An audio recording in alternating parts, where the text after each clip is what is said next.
আমার সাথে কানেক্ট না করতে পারো দেন এক্সট্রিমলি সরি, বাট আমার তো একটা স্বপ্ন ছিল যে যখন আমার কাছে অনেক টাকা হয়ে যাবে, প্লিজ একটু টাকা হয়ে যাবে, তখন আমি যে স্কিন কেয়ার প্রোডাক্টটা কিনবো সেটা হবে the best, that is the product of snail mucus. এই এসেন্সটা আমি দেখেছিলাম সবাই মাখলেই মুখটা একদম মানে একদম ঝাঁকানাকা হয়ে যাচ্ছে, একদম মানে ভালো স্কিন হয়ে যাচ্ছে। আমি ভেবেছিলাম যে না শ্রেয়া, তোর স্কিन केयर इन्वेस्ट करा उचित, स्किन तो तो निजे अपना है वो, तो उसके लिए तो इन्वेस्टमेंट बनता है। तो ওর জন্য আমি 1500 টাকার এটা কিনে ফেলে। দাঁড়াও বাপু, তুমি ভাবছো আমি নেগেটিভ রিভিউ দেবো? নো ভাই, খুবই পজিটিভ ভাইব থেকে বিলং করি। আমি নেগেটিভ রিভিউ দিতে আসিনি। টেক্সচার কেমন, এর গ্লাস প্যাকেজিং কতটা ক্লাসি, এত প্রচুর ভিডিও দেখে আমি নিজের মাথা খারাপ করেছি। দ্যাট ইজ, যদি তোমার এক্সপেকটেশন এটা থাকে না, যেটা আমার ছিল, এবার জানি না তোমার যদি না থাকে দেন তুমি ডেফিনেটলি সাফার করবে না। এটা ছিল যে এটা কেনার পরে যেদিন ফার্স্ট নাইটে আমি লাগাচ্ছিলাম, আমি ভাবছিলাম পরের দিন সকালবেলা উঠে আমার স্কিনটাকে কি দারুণ দেখতে লাগবে, হয়ে যাবে ওয়াও ব্যাপার। এক্সপেকটেশনের মধ্যে পানি পড়ে গেল। পরে দিন ঘুম থেকে উঠে দেখি ভাই আমার এখানে পিম্পলস হয়ে গেছে। আমার ফার্স্ট দিনেই কাজ শুরু হবে। আমি তোমাদের কিছু মরাল স্টোরি বলবো। 2-3 দিন লাগানোর পরে আমি দেখতে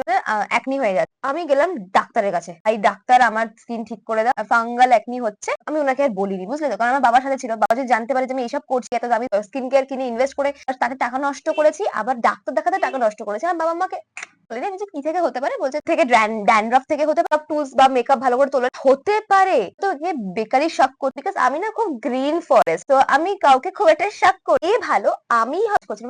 তোমাদের খুব বোরিং লাগছে? ওকে, আমরা নেক্সট পার্টে